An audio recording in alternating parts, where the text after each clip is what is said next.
need to stop taking showers with my recording equipment. Hey, people! I mean, person.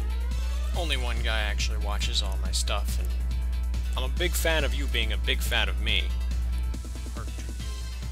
Anyway, I was looking around for something to review, and I came across something called Koi Koi 7. This show is so bad, I can't even. It'd be nothing but me cursing it out, and you wouldn't actually get a clue of how bad it was. So I've devised a plan to show you how bad the show really is. I'm going to make you watch it, episode by episode. But I'll be helping to explain it every step of the way, so that way you don't fall asleep during their action scenes. Now let's get right into Koi Koi 7, Episode 1, Anime Breakdown.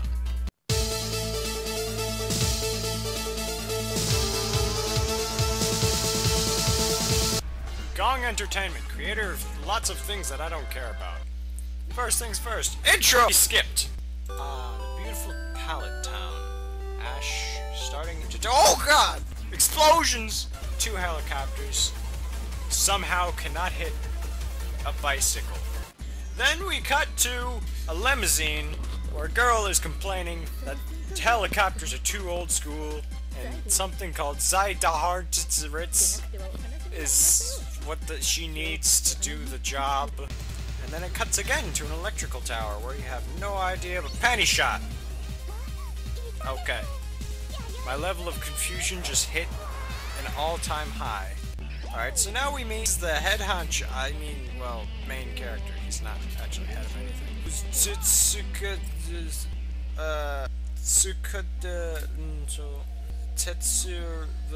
I don't fucking know. Yeah, that's what it was, Tetsuro. Thanks, weird. Then it cuts to a scene where there's another 3 girls that are important to the story. And doesn't explain anything about them. Except that there's a new guy coming to school, and that's why one of their friends went off to early in the morning and did the something, and then their other friends are on the bicycles being chased by helicopters. Speaking of which, where did she get a rocket launcher?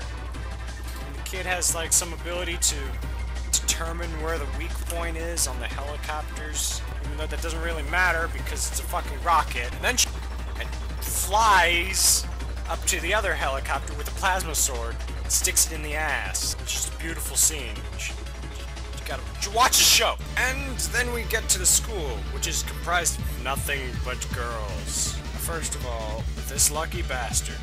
Second of all, I don't think that's legal. The second biggest panty shop. Right before the guy gets crushed by a giant truck that falls over from an earlier scene, the random girl with pink hair comes out of nowhere. She's just seriously comes out of nowhere.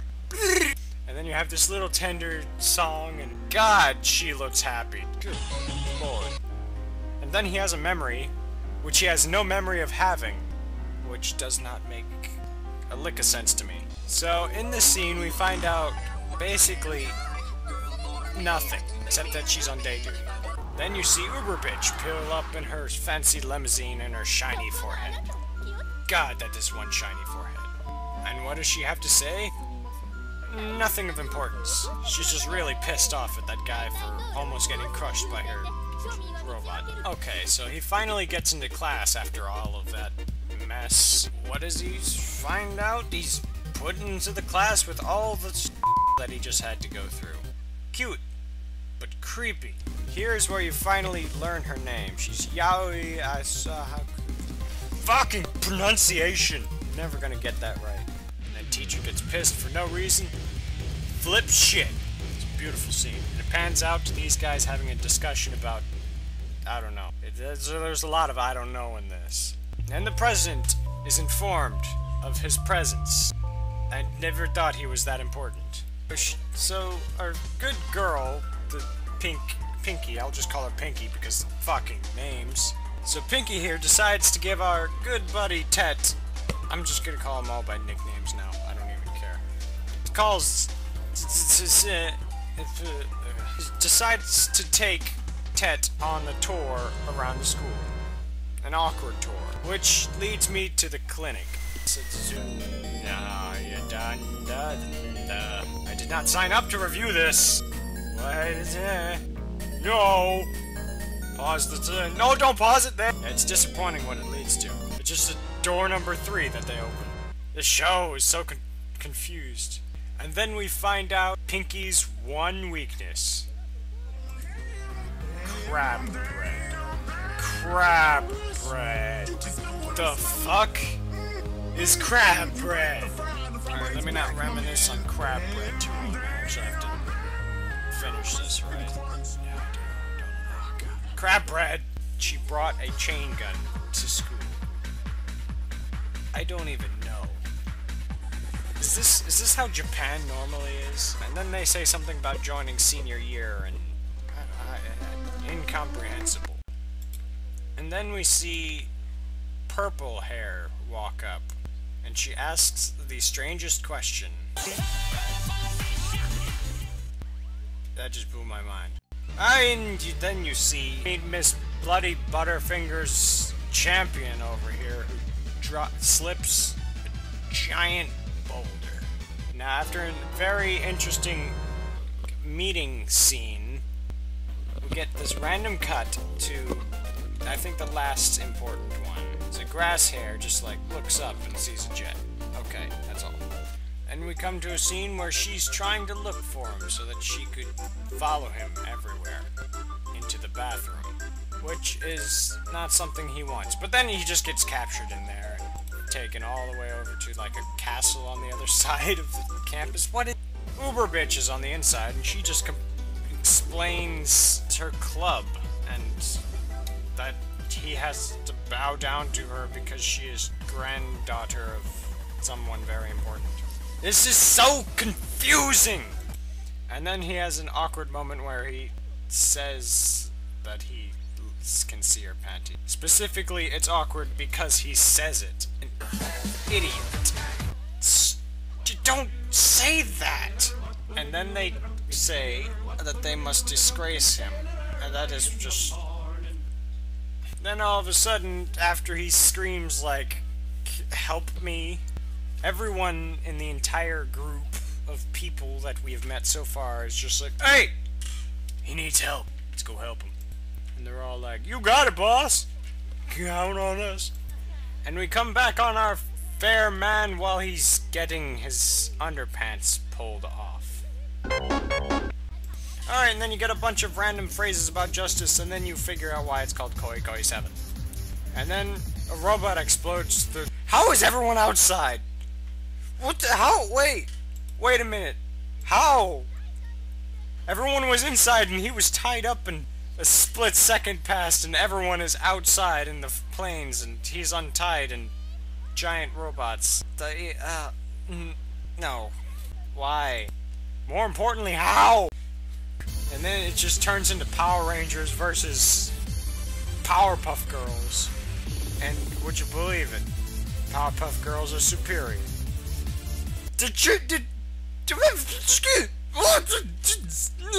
Wait, hold on. She just caught a beam sword with her hair. What the fuck? What? Okay, light show, fancy explosions, and they're just standing there. And she uses her telepathic ability to speak inside all their minds and tell them how to do it. Okay, so bullets were useless. Missiles, apparently super effective. I'm never gonna get used to that hair. Fucking... What the hell?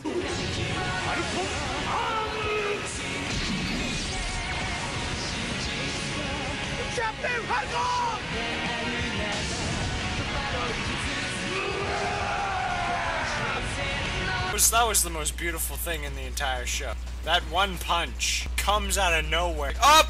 Robot's dead! It was beautiful. Loved it. End of story. And that one kills itself, and then the last one is just like, I'm gonna block your shots. I did the hair thing again. I'm gonna just float. I don't need legs. And they were just like, fuck this. Kick! And it was dead. Just that simple.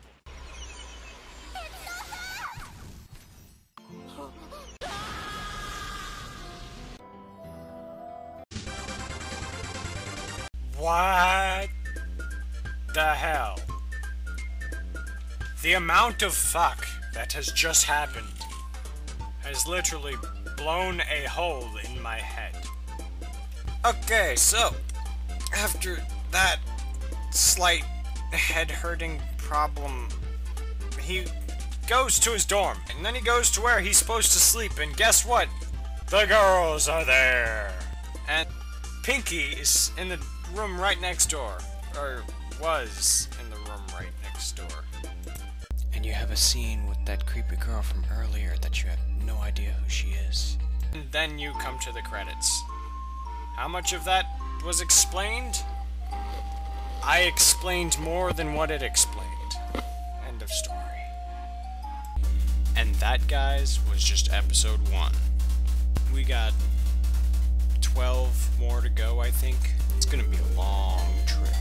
So if you got feedback on this one, let me hear it. All of this one was done in a single unscripted take, so not all the jokes are my best works, so. Also, all I have at my disposal is Windows Live, MS Paint, and Bandicam.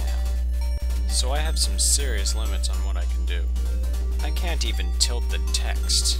But if you go see the first episode, you can see I wasn't far off from my point.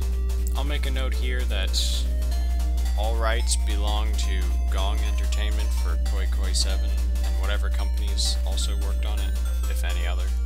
I don't think something that bad would have more than one company. So to avoid lawsuits, if any are possible. And I had a list of music I used, but I lost it. So I'll have to pay more attention. I'll have to take note of that more often in the future, so I can keep track of it. And that's about it. Now go see a Naruto.